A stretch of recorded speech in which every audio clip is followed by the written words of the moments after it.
straightened my hair, and then I went to drop off kids, and I got back in the car, and I was like literally like sweating, and my hair was stuck to my head, and I was like, oh, jeez, it's November. It's terrible. So hey guys, this is Real Mom Talks, and I have my friend Amanda with me today. Good morning. Good morning, and those are the dogs, so annoying. And I've known Amanda since, probably I was in middle school, I think, because I met your brother. Yes. In middle school. He was like my high school. He was my middle school, like, boyfriend. And when I say middle school boyfriend, I mean one of those, like, you're a boyfriend, girlfriend for a week. Yeah. You kind of hold hands, and then you're like, where's the next guy? So don't get aggressive about it, Angela. All right? Oh, yeah. And he was also Angela's. And probably like 90 other people's. But so we met in middle school, and then we just kind of grew up in the same town, so we know a lot of the same people. Yep. She had pretty much the picture-perfect upbringing. From the outside. From the outside, and then, you know, just tragedy. Yes. One after another. She's been through a lot. That's why I wanted to have her on here. She is just one of those real moms that don't care what you think. She's going to say it, you know? So that's why she's here, because she's one of those that, and I love those type of people, and I want this to be real. So we are both Real Housemoms fanatics. Like, what is your favorite Real Housewife franchise? That's hard because there's new ones now. So part of me really likes Dallas because they're all bananas. But like OG, it's a toss-up probably between Atlanta and Jersey. I'm waiting. Have you been watching Jersey? No. Me neither. My on-demand is terrible. That's what we get for living in the sticks. I know. Atlanta, Leanne's nuts.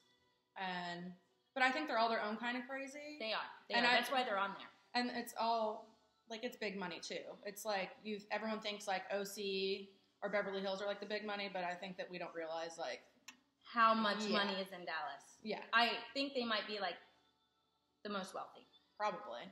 And I think it's because it's, like, I don't even know what they do, but maybe it's, like, oil money. Well, I know that Stephanie, her husband, is, like, a locker company. Locker company? Yeah. What's that? Like high school lockers? Like sports lockers, high school lockers, like... maybe he has like a monopoly on I think all so. The lockers. I mean, I don't know anyone else making lockers, but... Never heard of a locker company. No. Like, we don't even know. Yeah. Like a name of the lockers. No. I didn't know that. That's interesting. Fun facts. That is fun facts. I like to know what husbands do. Yeah. So what's your like favorite individual housewife? I'm going to go with Nene, just because I think she's hilarious. Yes. And she keeps it real, too. Yeah. And she gets a little hood on them sometimes. And I like that. I like to watch that. Yeah. I used to really like Kim, but now I'm following all these Instagram pages that are, like, exposing her for photoshopping all of her children and stuff. I don't know. I know. I used to like her, and I still follow her on Instagram and stuff, and I do like her stuff, but she's become, like, too much. Yeah, she's going to end up looking like the cat lady. Yes. You know, like Brandy. A little bit. We were talking about Brandy from Dallas, and we were like, what? What's going on in here? What happened here? Is that, like, her face, which is fine, or is that, like, a Botox mistake? It just looks extra smooth and really raised to be... like, she got, like, her genetics doing that to her. Yeah. Implant. Something. We need to look at her cheer pictures and see what did she look like before? Yeah. That's the go-to. Old pictures. Don't do it to me. I love to hear other people's pet peeves. Oh. I ask everyone, and I have, like, a million. Like, every day I think of a new one. I was like, oh, that's a good one. What is one of your pet peeves? I think number one is chewing with your mouth open. Like, I can hear it from 13 feet away. Me too. I can't. And Penelope is doing it right now, and I'm like, close your mouth. And then she'll be like, but I can't chew. You can. I'm like, close your mouth. She's like, I'm like, no, you can still chew with your mouth closed. Well, Kara, my stepdaughter, is 11, and she still sounds like a cow, so I haven't fixed it yet. Speaking of, she does have a stepdaughter. When did you become a stepmom? Or how old was Kara? Kara was like 18 months old when I first met her, so been doing this for a hot minute. For a long time. Yeah. And I don't know if you still blog, but you did have a blog. It needs a revival. It needs a revival. Her stories about being a stepmom, I mean, I could listen to all day. And she used to write about them on her blog, and she needs to restart it because they're amazing. I don't have as much good content for that now, thankfully, because we're on a good playing field, but I've got plenty of other stuff. So, with all my happenings, I mean, exactly. Like, I know, like, everything, I'm just like, I can't get over everything that you've been through. It's a lot. Like, I don't want to keep y'all in the dark, but her brother and father have passed away. The same brother that I knew and knew through her. Yep. And then a couple months ago, she had a stillborn. And that alone, and, you know, we don't want to go into detail, but that alone would probably wreck someone.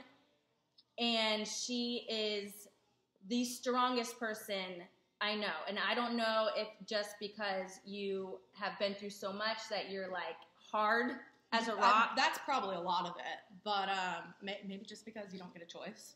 Right.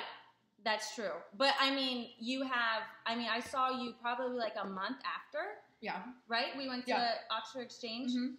And, I mean, it was like you just handle yourself like a pro. Like, you don't know what you would do when you're in that situation. No, and I don't think until you're faced with it, like, you really don't know. Who thinks about that, first of all, but. Right. But she does have Harlow. Yes. Which is probably your saving grace most For real, days. yes. She is, and the opposite some days. Right. Yeah. She's adorable. She looks exactly like you. I'm glad you say that because not everyone agrees. I think so. I think so. She's built just like me. I'll give her that. Right. Poor thing. She's gonna be a strong cheerleading base, right? Yes, that's I right. was a base. We both cheered. She gets no choice in the matter. No, I never did either. I was never a flyer. No. Damn it. I know. Still mad. So you went through that, I mean, unimaginable. You wouldn't wish it on your worst enemy in the world. No. I think the biggest, like, lesson out of all of it was, like, when going to doctors, like, just, you have to be aggressive. And, like, if you think something is wrong, which, per all the testing and stuff, they never really found anything. Right. But, like, if you think something's wrong, like, don't be ashamed to go in and get anything done, or ask questions, or get a second opinion, or make them do something. You want an ultrasound because something doesn't feel right, make them do it. Like, so I've just learned to be, like, very more aggressive towards, like, anything medical. Mm-hmm. And, like, you know, my husband recently just had his nose done because he has a deviated septum or had. So, like, I didn't go to any of his appointments, and I'm asking him questions. He's like, oh, no, they told me when to show up. And I'm like, dude, you have to ask questions. So I think that's the biggest thing is, like, be informed. Right. And make sure that your voice is heard. And if it's not that person, then on to the next one because we spend enough money on healthcare. Goodness. Yeah. So that and just, like, don't take it for granted. Because, you know, Harlow was a perfectly easy pregnancy. I gained all of, like, 17 pounds with her. Yeah, but, like, I don't like being pregnant because I don't like the not having the control of everything. Right, yeah, you don't have control of anything. So I was perfectly, like, the healthy patient and everything, so then they kind of blew me off, like, oh, no, she's good. Right. So, but if anything, like, mom gut. Yes. And you had that? Yes. At, like, when? Well, everything went down, like, when I went to my 37-week appointment. But I had a feeling, like... Like, that's when you got the feeling? No, well, I knew kind of sitting in that waiting room. Weird. Yeah, and it's like, so when they finally were, like, searching for the heartbeat and stuff, and then they, like... So, but, like, the week before, I had went into the hospital because I was in so much pain, and it was, like, not right. And like, what kind of pain? Like, well, I have a fibroid too. That's like giant. Right. So like that kind of they thing. like blamed it on that. And I worked out Orange Theory this whole pregnancy, and then I was CrossFitter the whole with Harlow. So they're like, well, maybe you should just get a brace or something. I'm like, no, something isn't right. They didn't even do my urine sample or an ultrasound or anything, and just sent me on my way. Oh, so I didn't and then know it that. was a week to the date later when I happens. found everything out. I mean, so yeah, thanks guys. Yeah, and I mean, having, you know, the pregnancies that I had, no problems, I took it for granted and went into my doctor's appointment, didn't ask any questions. You know, you don't think about that stuff until something tragic happens. And the same thing with Angela, you know, like, you don't think that you would go through this and you would have to know this stuff. No. And, like, I guess we should all do way more research than we do. I know. But then you go on Google. We're already not down the Google rabbit hole enough. Don't go down. Oh, my goodness. I remember when Penelope was 10 days old, she had RSV. And I took her to the hospital, or I took her to her doctor's appointment. And she tested positive for RSV, and I didn't know what it was. I mean, it was my second kid, but Sophia, your first kid, like, they're never sick.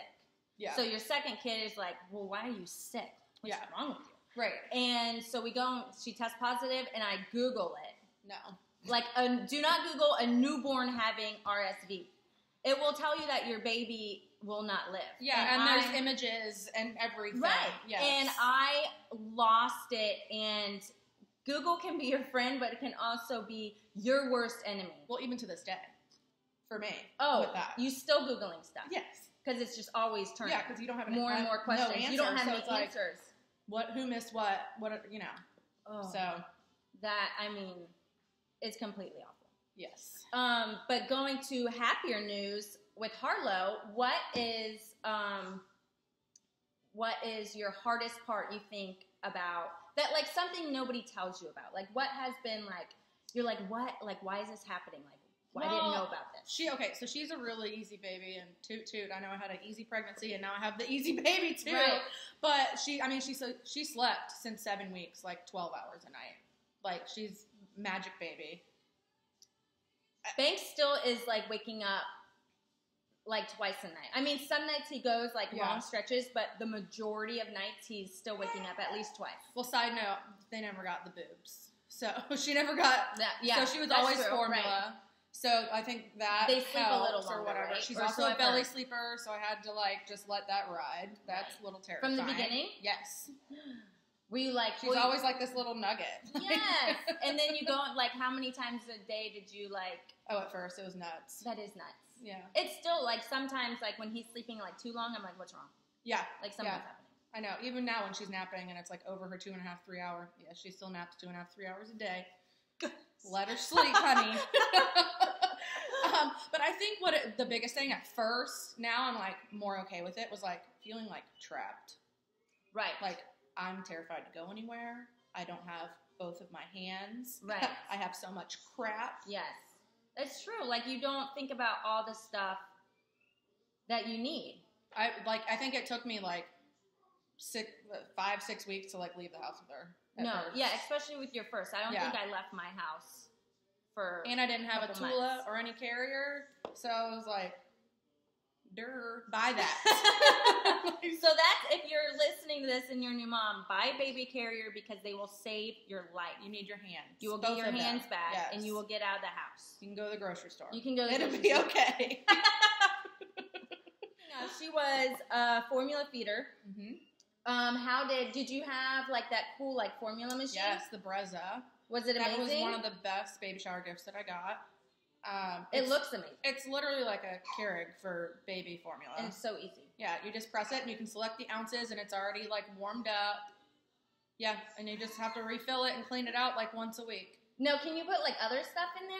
Like, say your baby turns 1 and you just put like, just to like warm milk or something? No, because it's the powder sits up top. And then the water's in a tank like a coffee machine, and then it mixes it all up for you. So you don't even shake a bottle. When we would travel and I had to, like, manually shake bottles, I was like, what is this? This is awful. Can we pack the Brezza? That is awesome. I wish they had something like that. I have, like, a bottle warmer. Yeah. But I get it. Never even had one of those. And with breast milk, you're not supposed to shake. You're supposed to swirl. So, like, when you're, like, swirling, you're like, is this too fast? Is this too slow? Like, am I messing everything up? Like, it's insane.